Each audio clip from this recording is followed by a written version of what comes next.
अस्सलाम वालेकुम दोस्तों, एक और नई रिव्यू वीडियो में आप सबकी खिदमत में हाजिर हूँ। आज के इस वीडियो में हम ड्रामा सीरियल जुड़वा की लास्ट एपिसोड पर रिव्यू करने वाले हैं। किस तरह की थी ज़रूर आपने देख भी ली होगी। जो मैं एक्सपेक्ट कर रहा था अगर ड्रामा सीरियल जुड़वा की लास्ट एपिसोड कुछ इस तरह की होने वाली, इतनी इंटरेस्टिंग होगी, कुछ खास मज़ा नहीं आएगा, लेकिन उससे भी ज़्यादा मज़ा आया ये देखने में, क्योंकि वहाँ पर जो हमें सीन दिखाए गए काफ़ी ज़्यादा इंटरेस्टिंग थे। खासतौर पर वो लास्ट वाला सीन जहाँ पर सारा और ज़ारा दोनों एक जैसे कपड़े पहनकर खड़ी होती हैं और उन्हें पहचाना नामुमकिन सा होता है। और जब वो दोनों ही कहती हैं कि मैं जा रहा हूँ और सारा कहती है मैं जा रहा हूँ, तो उस वक्त सरमाद और आदिल दोनों ही कंफ्यूज हो जाते हैं। तो इधर काफ़ी ज़्यादा मज़ा आता है देखने में, काफ़ी ज़्यादा इंटरेस्टिंग सीन था। और साथ ही साथ ये भी डिस्कस करेंगे कि इसमें क्या होना चाहिए था, क्या हुआ है, क्या ये अच्छी एंडिंग थी या फिर बुरी। इस ड्रामा सीरीज में कुछ माइनर सी मिस्टेक भी हैं, वो अभी बताकर मैं आपका मूड ख़राब नहीं करना चाहता। अभी इसकी कुछ सीन डिस्कस कर लेते हैं, किस तरह के थे इसके सीन, किस तरह की थी एपिसोड।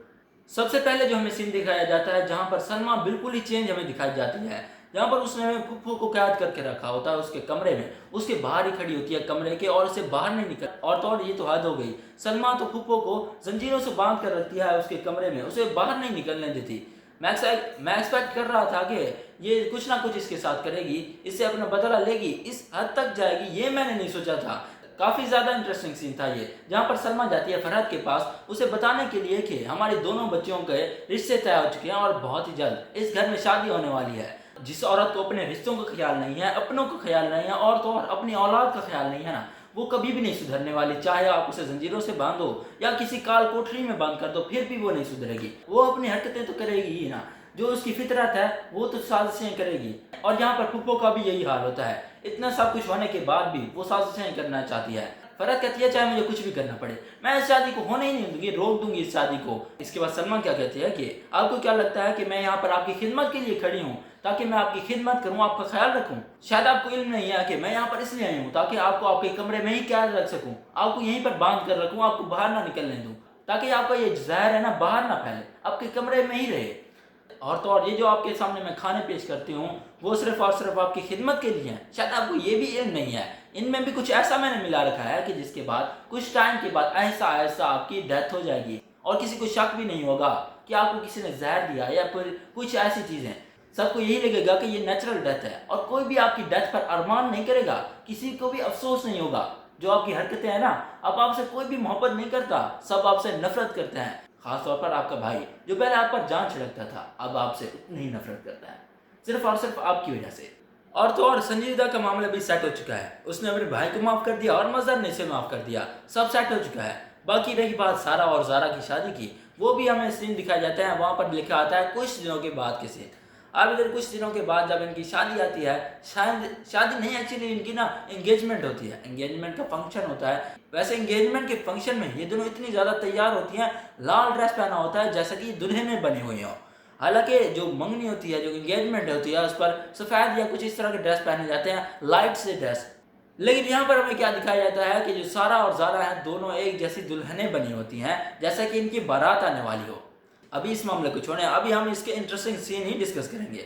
यहाँ पर जब सारा और ज़ारा तैयार होकर स्टेज पर आती है ना, सब उसे देखकर हैरान हो जाते हैं कि इन दोनों में कोई भी फर्क नहीं होता। हाँ, वाकई भी वो बिल्कुल सेम नज़र आ रही होते हैं, एक जैसे कपड़े, एक जैसा मेकअप, एवरीथिंग इज इक्वल, हर चीज़ इन दोनों में एक जैसी होती है, तो इन्हें कोई भी नहीं पहचान पाता।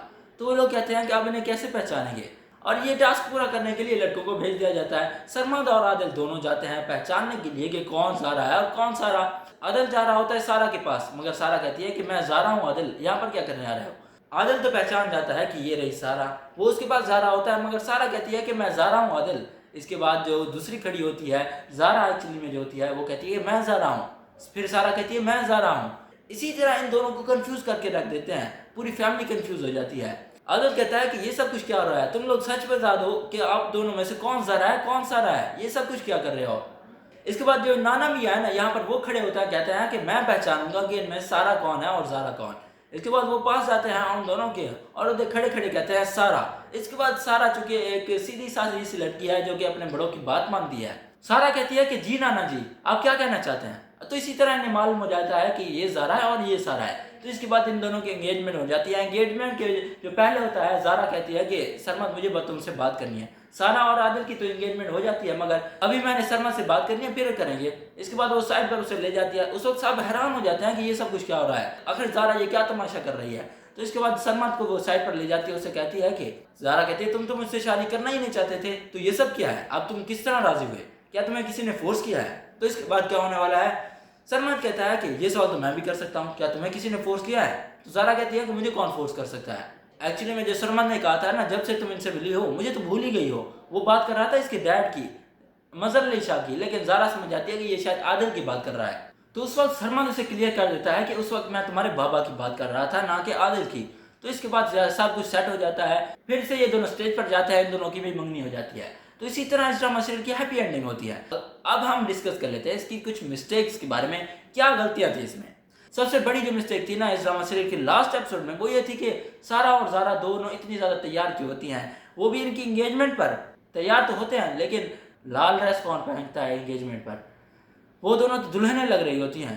दूसरी मिस्टेक ये कि ज़ारा तो आदिल से मोहब्बत करने लगी थी, उससे मोहब्बत करती थी, उसे शादी भी करना चाहती थी। हाँ, उसने अपनी बहन के लिए कुर्बानी दी, मगर फिर भी उसके जहन में कुछ बातें तो आनी चाहिए थी ना, कुछ तो सोचना चाहिए था इसे, या फिर यहाँ पर कुछ चेंजेस देखने को मिलती, कुछ ट्विस्ट आता। जैसा कि आपने मेरे प्रीवियस वीडियो में देखा, वहाँ पर जो मैंने एंडिंग बताई थी वो परफेक्ट एंडिंग थी। अगर ऐसी एंडिंग होती इस ड्रामा सीरियल की तो और भी ज़्यादा मज़ा आता है इसे देखने का। बट इन सारी गलतियों को इग्नोर करते हैं, क्योंकि इस ड्रामा सीरियल की लास्ट एपिसोड थी बहुत ज़्यादा इंटरेस्टिंग थी। कुछ एक्सपेक्टेशन कम थी, क्योंकि इसकी जो पिछली कुछ एपिसोड थी ना वो बहुत ज़्यादा बोरिंग हो चुकी थी, कुछ खास मज़ा नहीं आता था देखने में। मगर ये जो इसकी सेकंड लास्ट एपिसोड है ना, बहुत ज़्यादा इंटरेस्टिंग है। और वैसे भी इन्होंने इसकी जो लास्ट एपिसोड है अचानक ही रख दिया है।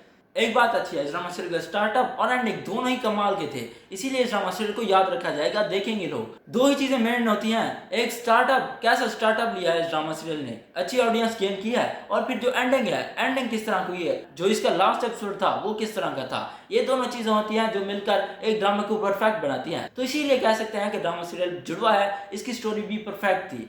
सो उम्मीद करता हूँ आपको पसंद आएगी। अगर वीडियो पसंद है तो लाइक करें और हमारे चैनल को सब्सक्राइब करें। शुक्रिया, अल्लाह हाफिज़। और आपको कैसे लगा ये लास्ट एपिसोड कमेंट सेक्शन में जरूर बताइएगा।